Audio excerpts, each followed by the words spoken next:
Welcome to Pop and Play, the podcast all about play in its many silly, serious, and powerful forms. I'm Nathan Holbert. And I'm Haeny Yoon. And this season, we've been talking to activists, scholars, educators, parents, and children about play, but in particular, the benefits, limitations, and the creative possibilities of young people's media making and their participation. Yeah, that's right. And today we are talking with two of our favorites. We're talking with Henry Jenkins, Provost Professor of Communication, Journalism, Cinematic Arts, and Education at the University of Southern California, and our very own Ioana Literat, Associate Professor and Co-Director of the Communication, Media, and Learning Technologies Design Program at Teachers College. I'm very excited to talk with both of these experts who I am too. Chomping at the bit. Let's start this conversation by talking about fan communities. I'm specifically interested, Haeny, in your fandom. I know you're a Swiftie, but I'm curious what other fandoms you've explored. I don't know if I would consider myself a hardcore fan of anything. I just dabble. I'm obviously a Swiftie, but that is obviously yes. And that I feel like that fandom actually came from moments in my life where I got my heart broken and was very ticked off at people. I know, so I had to like cry in my room, and it's like good crying music, you know, crying in my room, crying in the car, crying everywhere, crying while I'm running, you know, like good songs to cry to. But I was thinking more of the question of where do I get information now in these fan cultures. And right now it's from TikTok and these algorithms that kind of feed me things. And so lately, you know, I've been watching The Golden Bachelorette. And so now I get all of these TikToks from Bachelor Nation, basically. And Bachelor Nation is a fandom community that actually mobilizes a lot of stuff.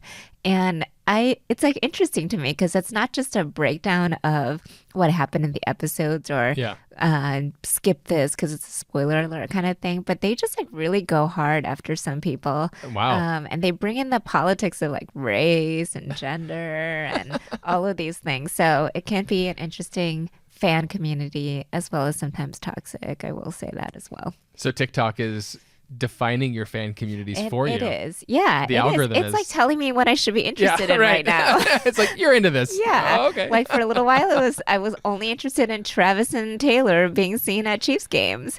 And then for a while, it was like, I'm a fan of Jason Kelce and Travis on New Heights. Are you a fan, or is the algorithm just convincing you are a fan? Or is that the same thing? I don't know, but it's getting kind of scary. It's very dark and dystopian. That is dystopian. I was going to say it, but I'm glad you did. Yes. How about you? Tell me about your fan community.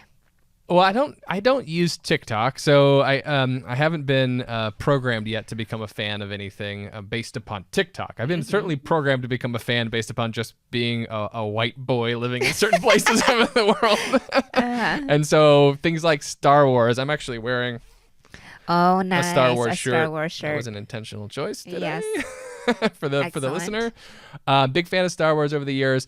I would say though the community that I found myself becoming the nerdiest was with Tolkien. Like I'm not at, you know, Stephen Colbert levels of knowledge and nerdiness. But I definitely found myself at one point, I think I was like in college or something, and I think the Lord of the Rings movies had just come out. The first one had just come out. I saw it with my friends, and after it was over, we were sort of standing around the lobby talking about what we had just seen, and I like 2 or 3 times like, I actually the group.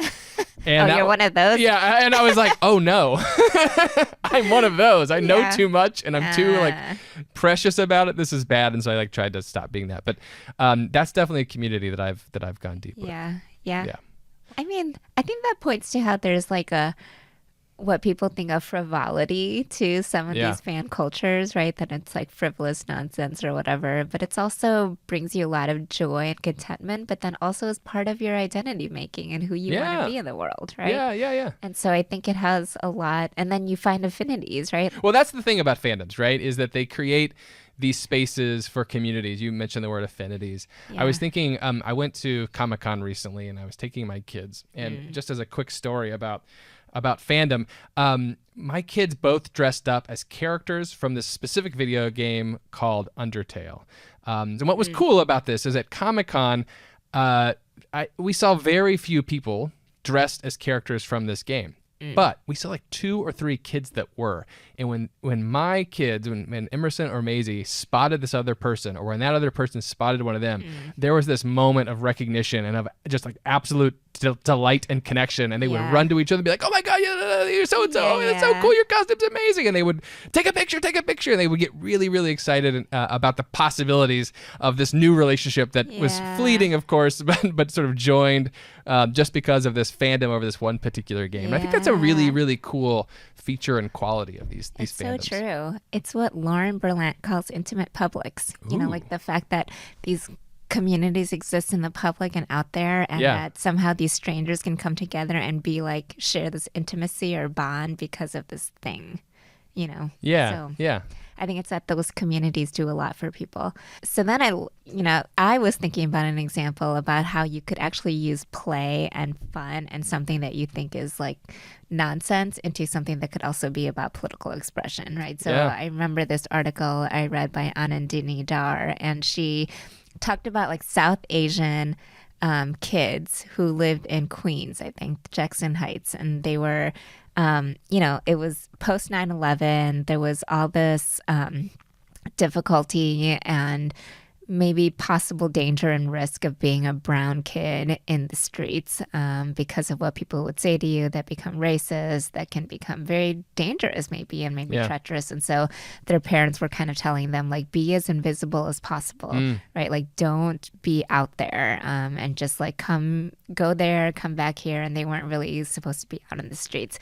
And they decided to do the exact opposite of that and be as visible as possible. So this is like 2016 or 19 or something, and so they organized a flash mob wearing lungis, which were like their traditional dress, and basically the idea was to take something that was so traditional and kind of put it on their bodies and reappropriate it into something that's playful and contemporary, and then do a flash mob about it so that everybody in the streets can see how visible you are. So I just like love that as a really creative way of thinking about political expression, right? That it doesn't always have to be about like petitions or organizing a march or doing this or doing that, but that there's ways to think about creative and imaginative ways to be out there because of media, right? So, I mean, that's a great segue to our guest to talk a little bit more about the ways in which people organize, the ways in which the internet, social media can become part of that process, and the ways in which fans and fandom communities can engage in participation out in the world. Let's go to it. Welcome to another episode of Pop and Play. We have 2 very illustrious guests, 2 people that I am major fans of. First, we have Henry Jenkins, who is Provost Professor of Communication, Journalism, Cinematic Arts, and Education at the University of Southern California. He's the author of 20 books on media and pop culture, a lot of which I've actually read. I'm not doing that just to get score points, but I'm serious.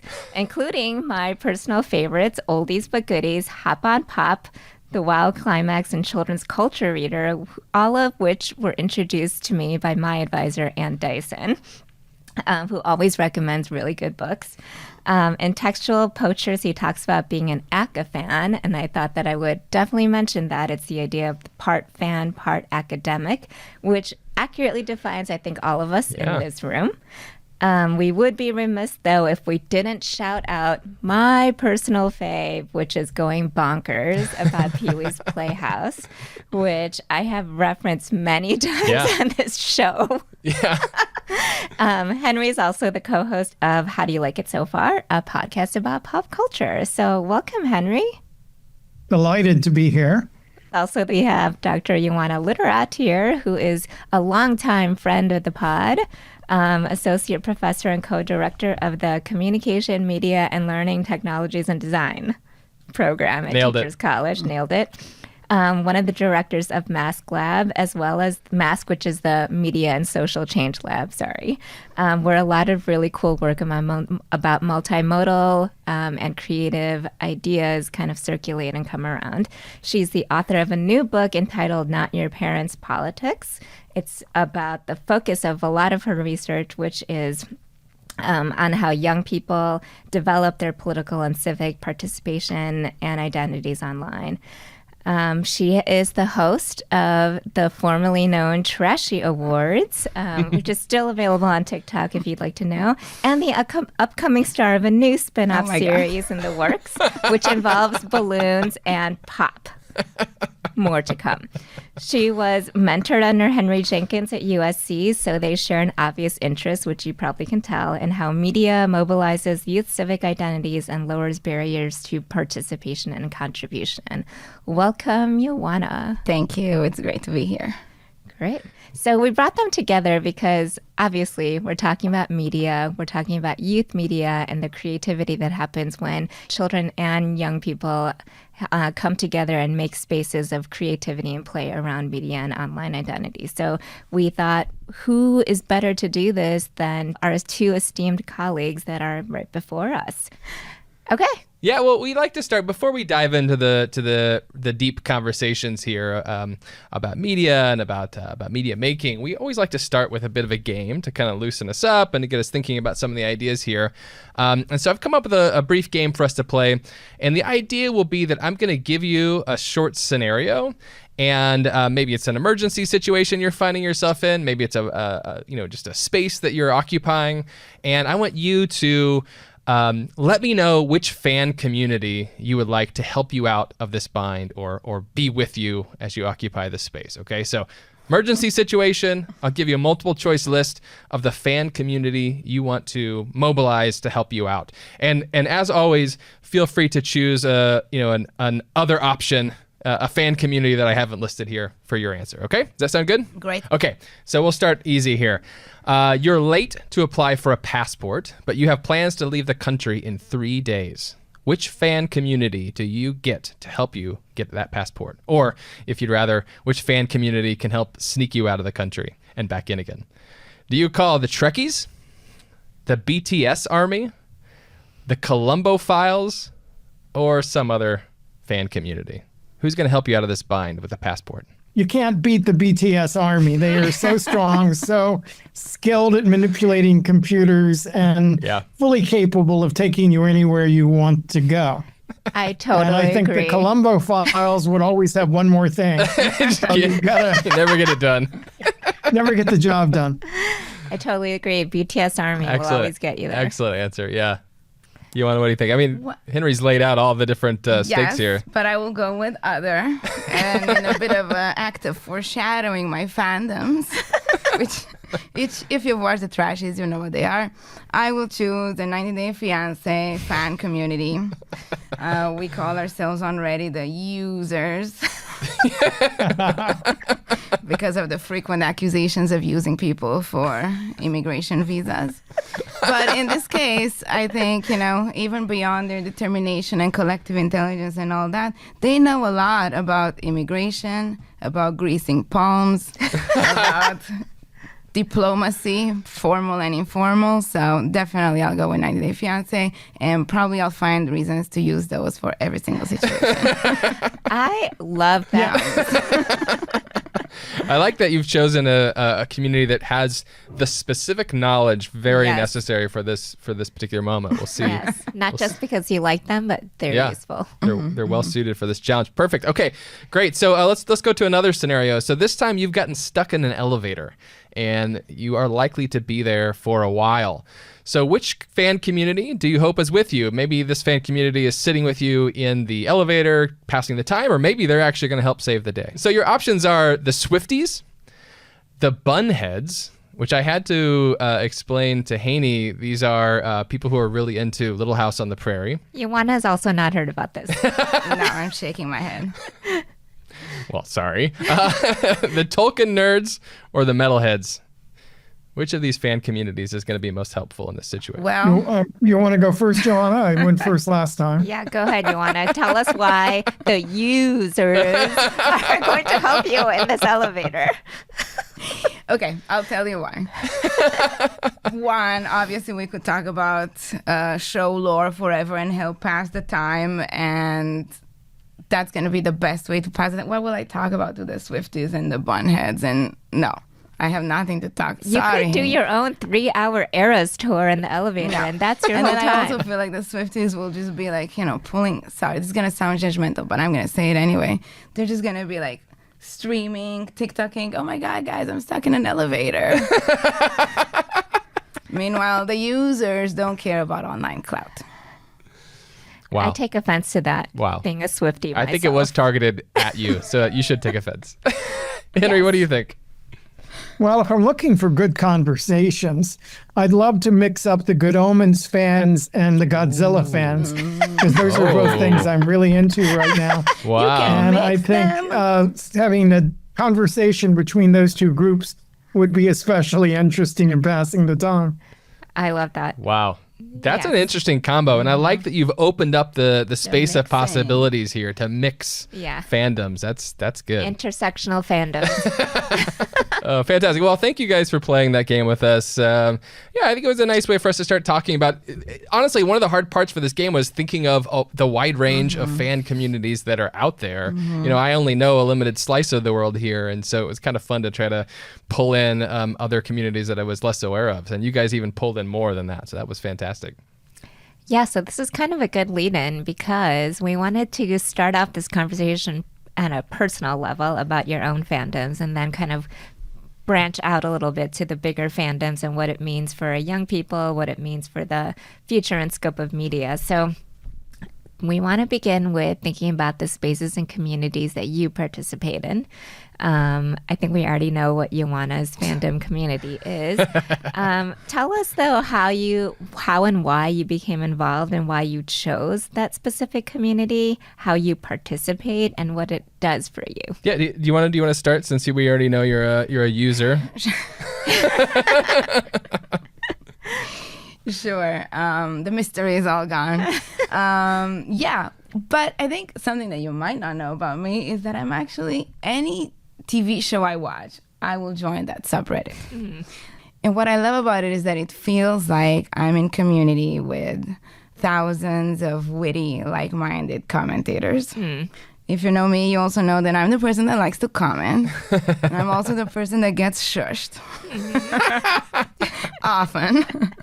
Including by you, Haeny. Don't laugh. You're a commenter like during the watch. Yes. Not just like on Twitter or subreddits. No, during. Yeah.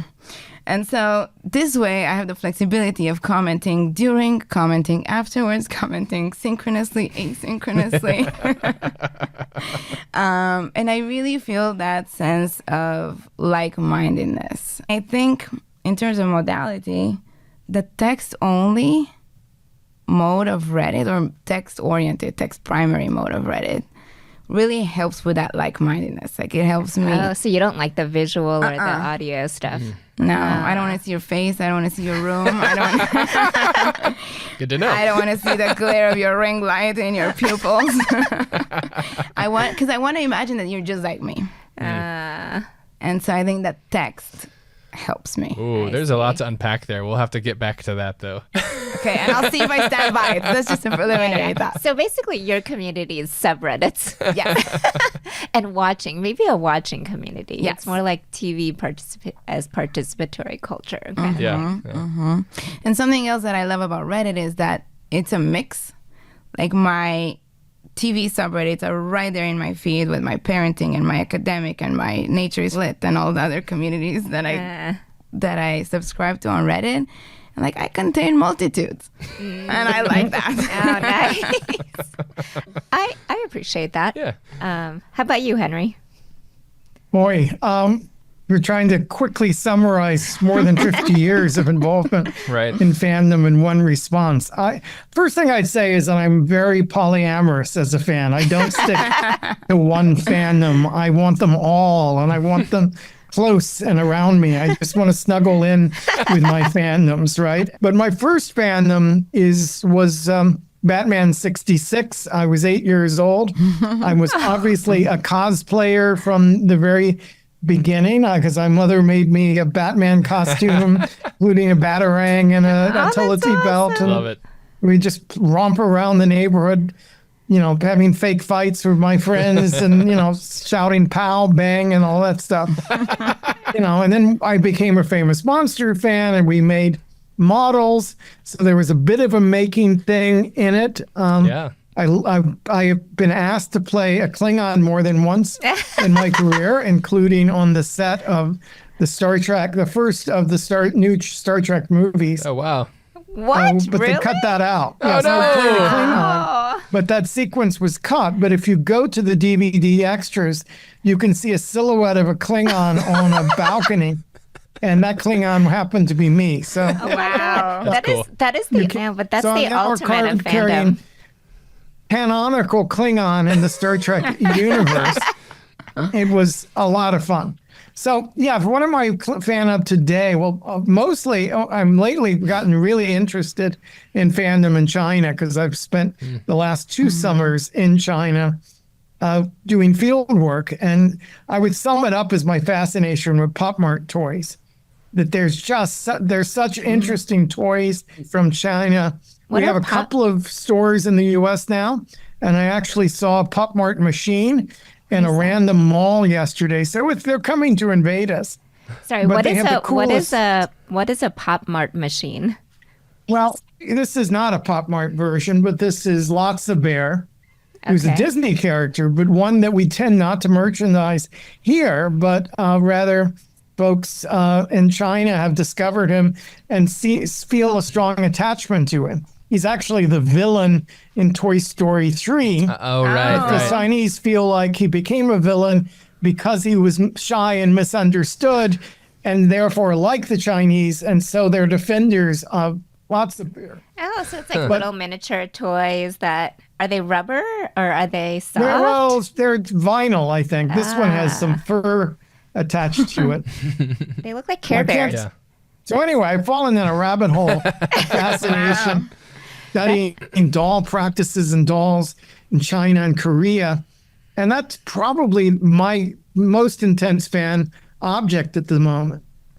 Wow, that's very cool. That is cool. One of the things I've been thinking about as we've been kind of planning and researching for this episode and other activities we're doing across campus around play and fan communities is the difference between fan communities when you're an adult and the difference between fan communities when you're a kid. And one thing that seems clear to me is that fan communities are really intergenerational in a lot of ways. But I wonder if either of you can kind of, are you interested at all in sort of fan communities as they pertain to, like really young kids, or are you mostly interested in them as kind of adult communities and adult spaces? I'm curious if either of you have some thoughts on that. It's an interesting topic. Yeah. I mean, I've done less for children, but I think you could say the Pee-wee's Playland Going Bonkers is a good example of looking at fan communities of children. And the first thing you see is they don't need permission to play. Adults do. Right. So the ways in which, I felt much more assured when you said you have to play this game, giving me permission, than if I could choose to play the game, because then all of your social anxieties come into play. And so that's one big difference, is fandom is a space for adult play, which sets it apart from a lot of other organizations and subcultures and so forth. Yeah, I think your question, Nathan, is making me think about how fandoms, I think we sometimes assume that they're delineated by age, but sometimes these fandoms or affinities are because of other things, right? So I'm thinking about Blackpink, the K-pop group. So their fans are called Blinks. And I feel like when I watch people be interested in Blackpink, it's very much younger, not just Asian girls, but there's a fandom around it. But then I think what makes me attracted to that is the cultural affinity and the aspect of it that kind of resonates with my own background and development, right? So I think there's something, and it kind of reminds me of old school K-pop from the 90s, right? So I'm I like this a lot, right? So it is, and you think about Swifties, right? That I'm not doing it just to get in with kids. I like it myself. But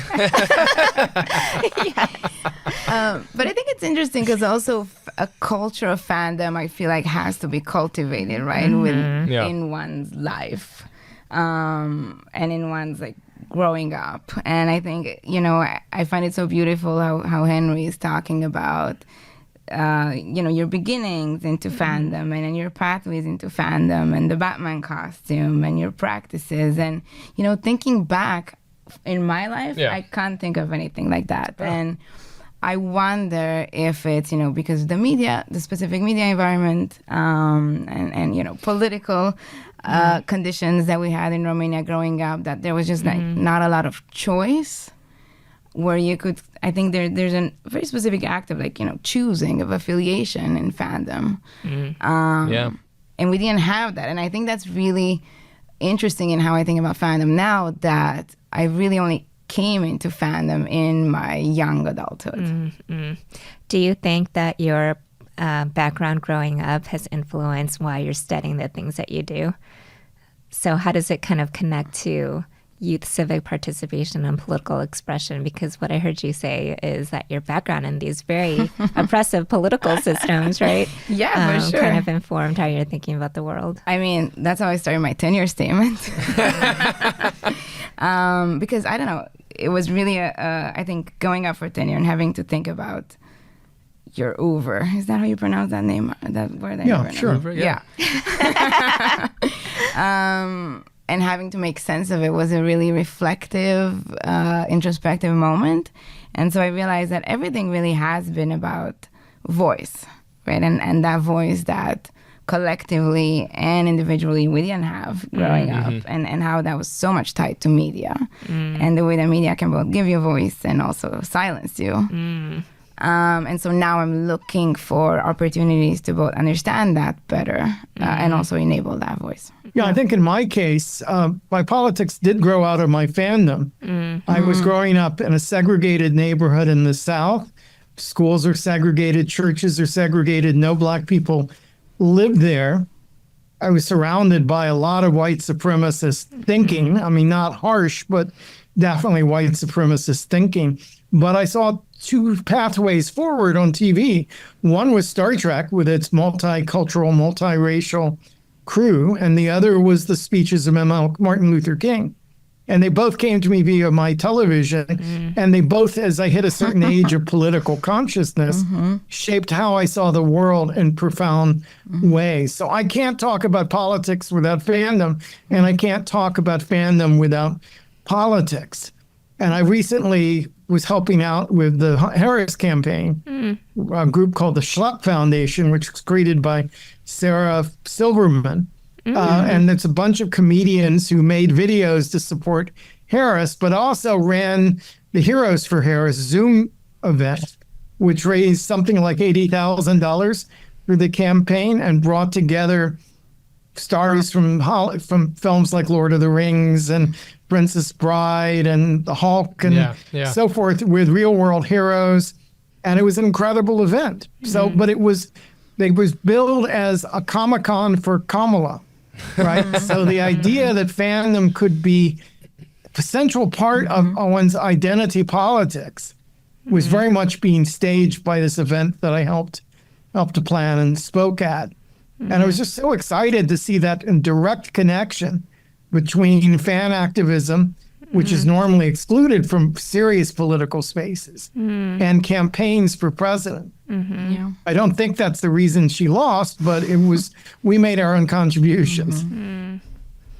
Yeah, I mean, that's a really good point. I mean, I'm thinking about how Kamala HQ was so good, and all the supporting members of her fan community, like you just outlined, Henry, were very successful on social media, right? Like they really mobilized excitement. Like it really seemed like they were going to win because they were like winning on social media, right? So I wonder. I got swept up in it. I thought until about 8 p.m. that night that she was still going to win, but I obviously guessed it wrong. Yeah. But the spirit of it was so strong. Yeah. I thought about including the what is it, the K-Hive on my list, but honestly, it was the wound is still too raw for me to do that.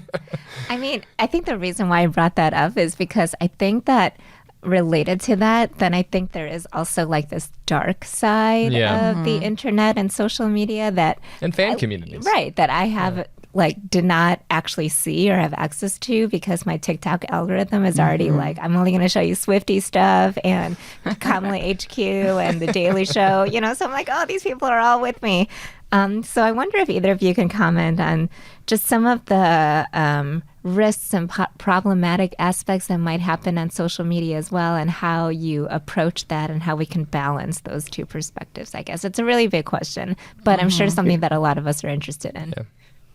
Yeah, well, we could look at QAnon, as a number of writers in fandom studies has, as a fandom that went amok, right? Yeah. It starts with, my theory is that there's a group called the Wu Fang Collective in Italy that wrote a book called Q.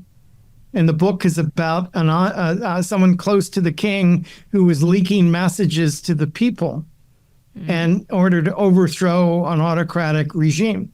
So that may have been the starting point for us. 4chan and 8chan pumped it up. And their desire for mischief, troll culture, as Whitney Phillips calls it. And then they sent messages out. They were cryptic, and groups of people are decoding them through blogs and video blogs, and it moves to physical action in the real world, involving a hefty amount of cosplay. If you look at someone like the QAnon shaman who was involved in Jan 6. Yeah. And finally, direct action, whether it's trying to blast up a pizza gallery that you've been convinced is running a pedophilic ring, or whether it's storming the Capitol because you become convinced that Trump, was being treated unfairly. We're seeing a goal emerge from a set of activities that are the same activities we as fans often engage with. Yeah. And so I have to say it's participatory culture, as much as I hate to say it. But it shows us how participatory culture is not always positive, not always gruely, not always playful, but because I don't think QAnon is any of those things. But the same mechanisms can result in very serious destructive and antisocial behavior. Whether it's the creation of conspiracy theories, which are a kind of fan fiction, or the assemblage of data and data interpretation that is very fanboyish behavior or mastery over the canon. Yeah. Either all of that contributes to a fandom that is now a serious threat to democracy. Yeah. And Ioana, your work kind of explores that with young people, right? So now we're in a state where it's not just adults who join these fandoms and who want to overthrow governments and institutions, but now we're talking about young people. So how do you think about those two? Yeah, and we really had to think about how to address that in our book too, because I'm an optimist at heart. My collaborator Neta, who is also one of Henry Jenkins' advisees, Fandom, exactly. We are optimistic. We couldn't do this work if we are not, to a very large extent, cautiously optimistic, right? I think we need optimism to keep going, to fuel our research. But then we don't want to over-idealize youth online participation either. And that's often a trope, a trap, really, in which we fall. And when we do talk about these negative sides or this toxic behavior, we talk about it as happening to kids or to young people rather than being perpetrated by them. So then how do you deal with that? That sometimes they're not just at the receiving end, which is bad, but they're also the ones doing it, which is also very bad and concerning. For me, going back to our theme of fandom, I think that it really, even just participating in these silly communities, on reality TV communities on Reddit, really helps me understand this better. So I say I bracket it out from my research, but it does help me understand the good, the bad, and the ugly of these online communities. I get to see political consciousness and political socialization happening in apolitical spaces, which is a big reason why we're here, and it explains what Henry was talking about. I get to see how media literacy forms and plays out. I get to see the role of humor and silliness in that. And then I also get to see how communities make and inform their own rules and their own norms. And I'm reminded of one of Henry's old interviews, and not that old, pretty recent actually, where he was talking about his dark side of participation. And I remember, Henry, that you went back to this idea of norms. and that the norms in a community are really what can kind of keep things in check or let things go wild. We thought initially when the internet was coming into being, and I was observer from MIT, that it would be norm-based, and communities would develop norms and enforce norms that ensured behavior. And you can go back to this great essay by Julian DeBell, A Rape in Cyberspace, where someone gets thrown out of a game community for antisocial behavior. But what happened is the internet grew so fast that the possibilities for socialization in most communities were very limited. The newbies always were outstretching the ability of the veterans to explain their culture, and so the cultures were constantly destabilized. So many communities emerged at once that it was possible to just hop from one to the next and not have a reputation that followed with you for mischief and trolling and so forth. And most people don't live just in one community. So norms have to be system-wide, not community-wide when we're talking about the internet. And I think all of that has resulted with the commercial pressure for spreading heat, getting things that draw people back and keep them online a long time, have resulted in a very antisocial social media. Yeah, and I think what's important about both of your work, too, is that you talk about the dark side, but also talk about the bright side, right, of all these spaces. Because I think the default lately has been to ban it or regulate it or shut it down without what you both said is creating the conditions or norms for participation. Right? Yeah, and you know, to Ioana's point about agency, too, right? Like even this here, like it's being done to kids, and so how do we stop it? Well, we shut it down, and we do that to kids in an effort to protect them, right? As opposed to thinking about the agency that kids have in this space, both positive and negative. Okay, so we like to close our session with a regular segment that we have called What's Poppin', which is something in the landscape, the pop culture landscape, that's exciting you right now that you feel like other people should kind of get into or may be interested in. It could be book, media, television, toy, artifact, something that's intriguing. What's popping for you guys? Well, I have quite a little one, and you already kind of hinted at it, so now I have to say it. Yes, I've been into ballooning recently. Or balloon twisting, whatever you want to call it. The art. Balloon art. Yeah, balloon art. Yeah. But it is a really interesting form of media making, right? I do consider it a form of media making. It's creative. It's telling a story. It's using materials in an expressive way. And again, I've been in a really introspective stage. So trying to ask myself what drew me to it or why I really enjoy it. I think I like the ephemerality of it. I like the materiality of it.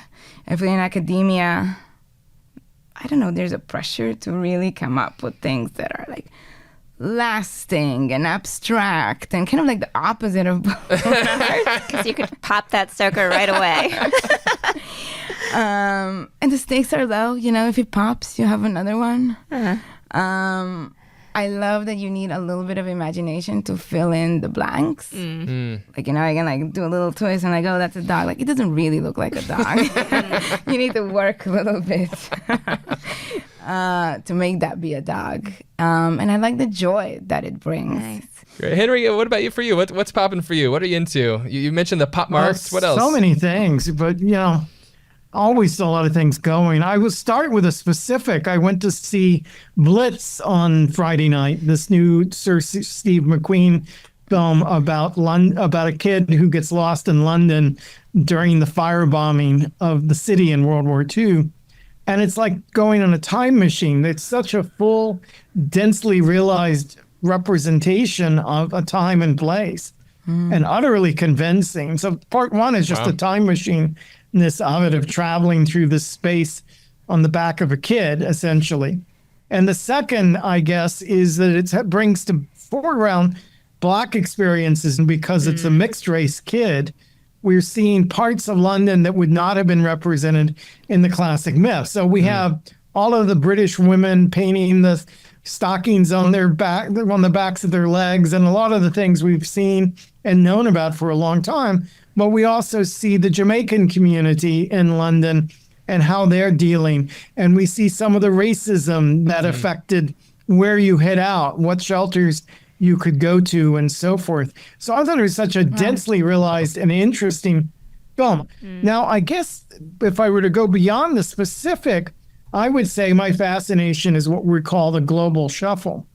And the degree what's to that? which Netflix and other networks are giving us access to television from elsewhere in the world, whether it's Korean, K-dramas, or whether it's Egyptian versions of X-Files or Scandinavian series about Vikings or There's whatnot. an Egyptian We version just of expanded X-Files? so much what television is compared to the limited English language thing we saw when I grew up. And according to the most recent statistics, 40% of time spent in America on Netflix is in programming other than English language. Wow. So that's a mix That's wild. of immigrants and fans all watching shows from somewhere else. And that's a fascinating phenomenon to me and something I really personally just enjoy trying things out.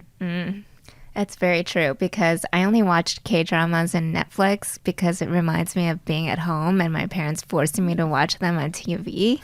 So it's like never. And then I would come at home and look at Netflix and I'm like, oh, I like this. Maybe I will watch that. That's awesome. We'll have to check all that stuff out.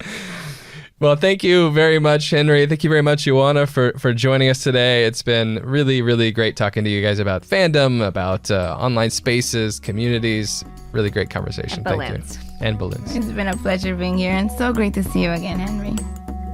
Likewise. All right. Thanks, All team. right. Thank you so much, everybody. Bye. Bye. Bye. Pop and Play is produced by Haeny Yoon, Nathan Holbert, Lalitha Vasudevan, Billy Collins, and Joe Rena Ferry at Teachers College, Columbia University with the Digital Futures Institute. Audio recordings for this episode by Abu Abdelbaghi. This episode was edited by Billy Collins and Adrian Vitullo. For a transcript and to learn more, visit tc.edu/popandplay. Our music is selections from Leaf Eaters by Poddington Bear, used here under a Creative Commons Attribution Non-Commercial License. Blake Danzig and Meyer Clark provided our social media and outreach support. Follow at Pop and Play Pod on Instagram. Thank you to Abu Abdelbaghi for support with our website and additional materials. Do you teach about play and pop culture? Check out our topics collection organized for the classroom. And of course, don't forget to share Pop and Play with a friend or colleague. And thanks for listening.